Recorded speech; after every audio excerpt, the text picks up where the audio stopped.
Hey everybody!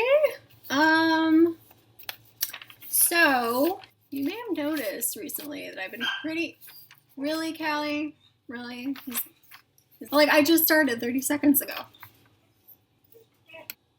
I'm really upset about the state of abortion in this country, but I've never felt 100% compelled to tell the story about my own abortion because that's a private thing. I don't think that I owe anybody that story. In fact, I know I don't.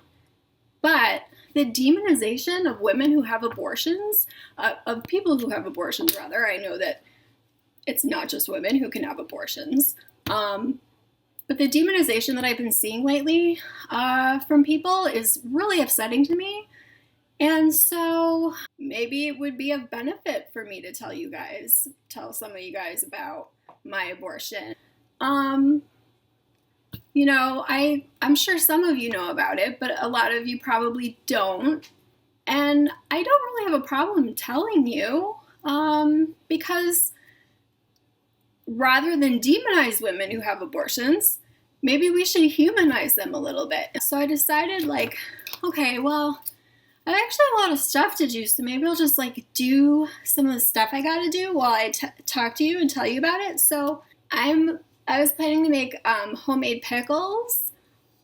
So I'm gonna cut up these cucumbers and start that process while I talk to you, because it's always a great idea to use a very, very sharp knife when you're talking about something that makes you really upset. Am I right? I think this can't go wrong. So I had an abortion when I was 24.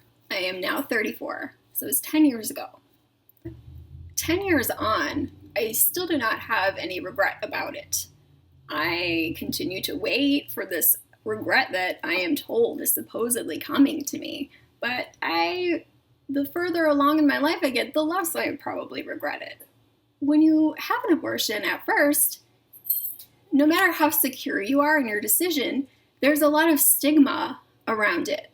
And as pro-choice as you may be, which I always have been, it's hard to keep those voices that you've heard your whole life from crowding in and telling you how you're supposed to feel about your own abortion.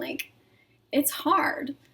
So that may be why you might not know that I had an abortion. I actually don't feel like I'm secretive about it or anything. I don't have any problem talking about it if someone wants to know, to an extent. I mean, I don't really like to go into detail about the guy who got me pregnant because, I don't talk to him anymore. I don't have his permission to speak about, reveal things about him, so I'm not going to. Other than, I was lucky to have someone who took me to my appointment and, was there for me, who did a pretty good job of being there for me. I think there's always things we wish that maybe men could understand about it that they don't. It was just an unplanned pregnancy, an accident. And that can happen to anybody. I mean, think about it. You get a period probably 11 or 12 times a year for 30 years. Yeah. That's a lot of opportunities to mess up and have an accident happen. I don't care how vigilant you are. I don't care how responsible you are with birth control. Things go wrong. And nobody should be forced to carry a pregnancy to full term because of an accident. Even if it's not an accident. Sometimes people change their minds. They decide that the person that they're with is not a suitable partner. Rape and incest are always brought up as being the only legitimate reasons to have an abortion by some people. I just think that's crazy. It's not like people are lining up to prosecute rapes. I think something some women experience is kind of a form of coercion, even, where their partner talks them out of using contraceptives. There's a lot of ways that pregnancy can happen where once you discover you're pregnant, you're like, this should not be. This cannot be.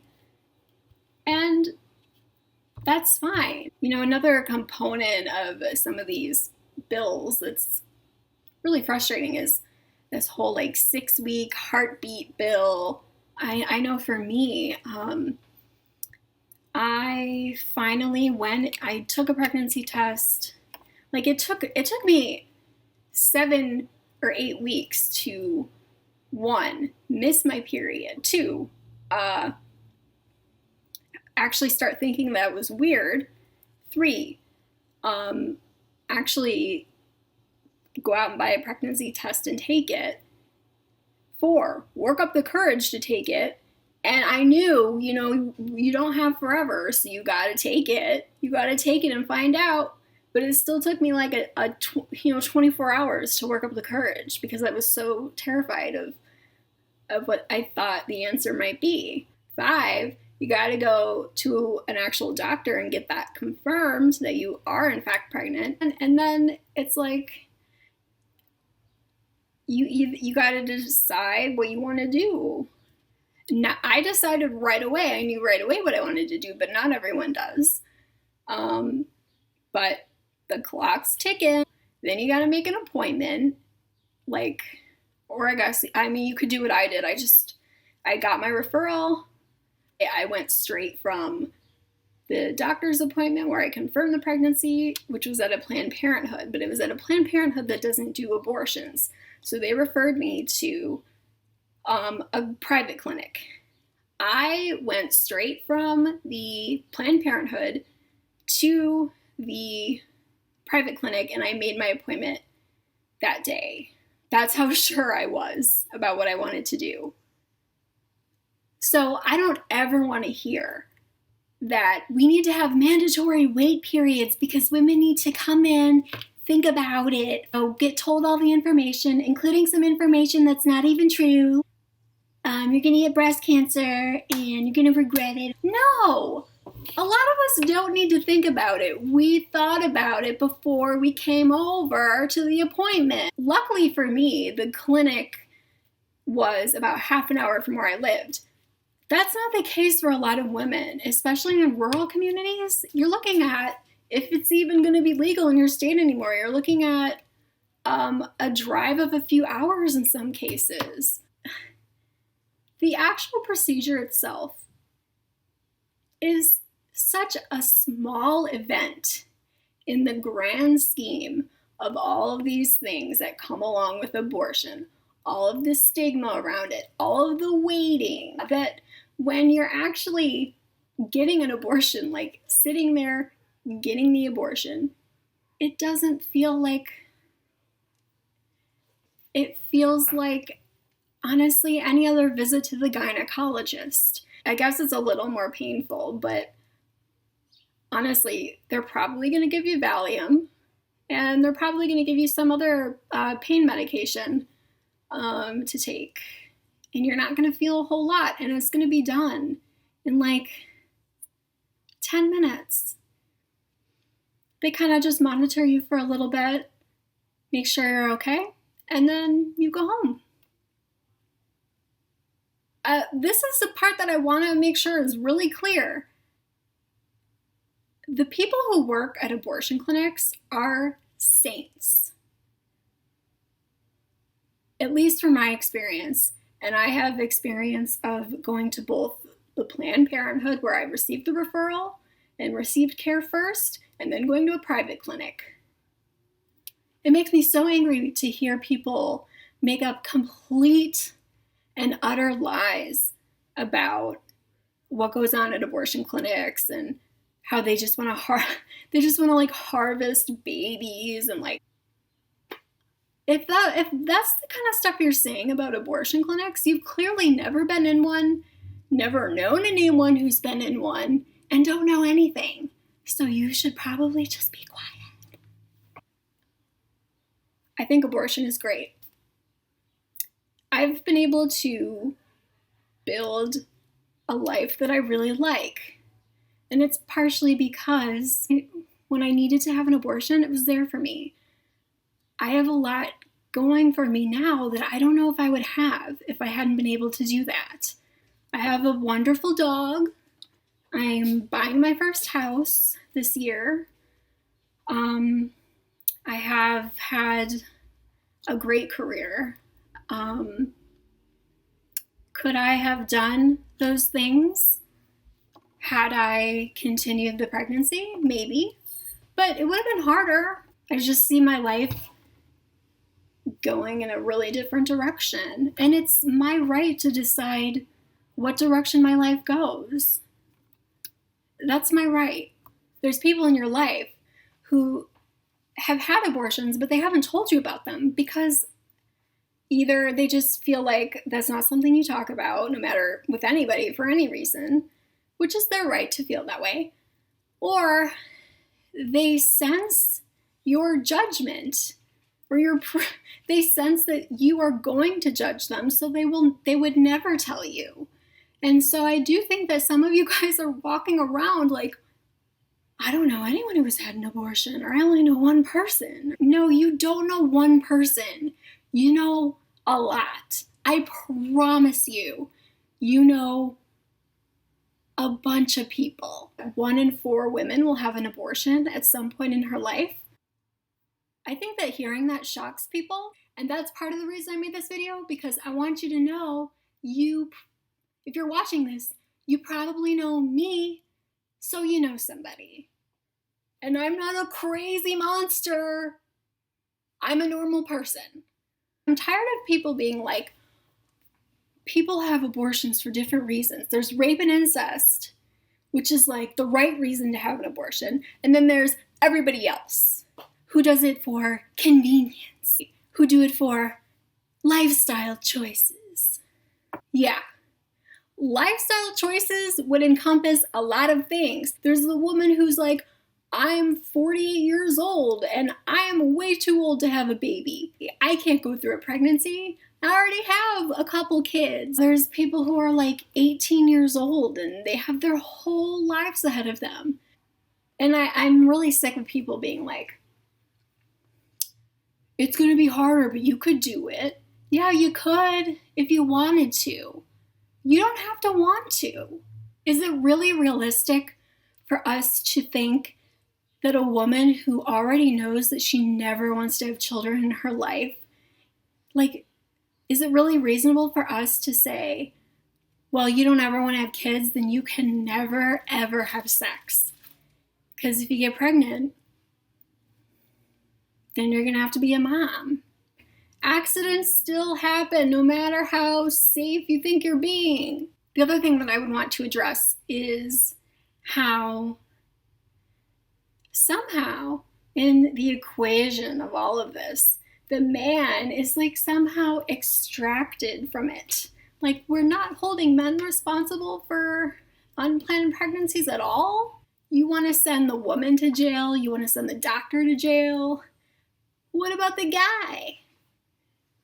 No interest in hunting him down and sending him to jail too? That doesn't seem very fair to me.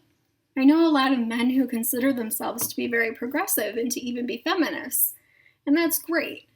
But if I don't hear you speaking up in times like these and before times like these, I feel like that's how we find ourselves in these situations, because you've got a lot of, right now, state legislatures that are just stacked, brimming with Republican men who have a majority, and they're just going to push through whatever legislation they want, and they don't care. They don't care about us. Try and bring those men over to our side, it would be very difficult, because they're very like entrenched in this worldview about the role, honestly, like the role of women and what women should and shouldn't do. That's what they think, and you'll never change it. That doesn't mean we shouldn't try, but, the thing that it would be easier to do would be to get the men who claim that they're liberals, who claim that, they care about our reproductive rights, and get them to actually speak up, say something, do something when they see abortion being threatened like this. I'm not seeing it. It makes me upset. I know a lot of you guys agree with me and you agree with what I'm saying. And right now you're watching this and you're like, yeah. But I'm not seeing it when I need to see it. We need you on our side. Like, all the activism that's happening is mostly being done by women because this is seen as a women's issue. You have to stop viewing it as just our problem. This affects you too. We don't just need you to be on our side. We need you to, be in step with us. I really hope that things turn around and that we don't see Roe v. Wade overturned. It's never seemed more near than it does today. I don't have a lot of hope. I really don't. I hope I'm wrong. I really do. I feel awful for the people growing up today who maybe aren't going to have the freedom that I had to choose. And for the people who already kind of don't have the right to choose. Because so many clinics have closed in the past 10, 15 years. So many restrictions are being passed all the time. So as I said, the lighting's getting kind of bad and my hair is getting greasier and greasier looking as time goes on. Do you see how greasy it looks? And I didn't make my pickles at all. I'm gonna do that now though. I kind of hope that maybe there's something I've said here that makes any sense. And if it doesn't and you want to ask me more questions about it, I would be happy to entertain them. However,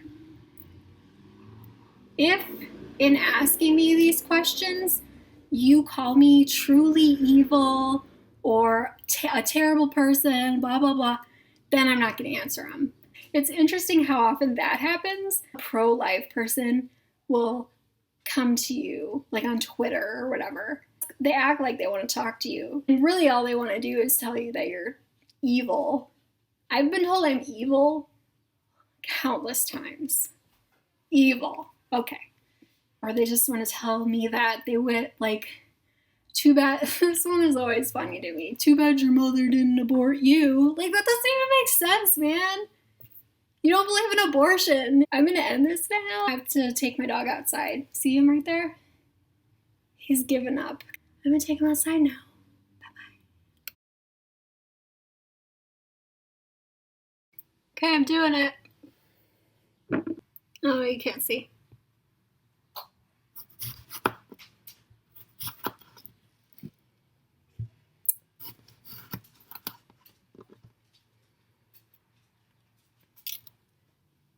You gotta have your spears and you gotta have your slices. It'd be funny if first, if people actually watch this video and then they're more interested in the pickle recipe than any of the other stuff.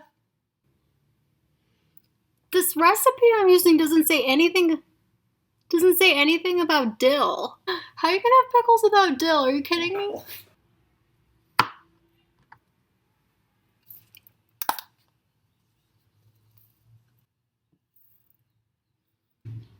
I'll probably be the only one eating these, so it's fine that I'm using my hands for everything.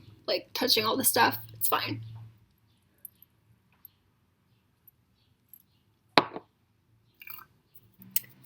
The thing that's a bummer about making these pickles is that they have to sit in the refrigerator for a really long time and you can't eat them for at least a week because it's gotta soak up all this stuff.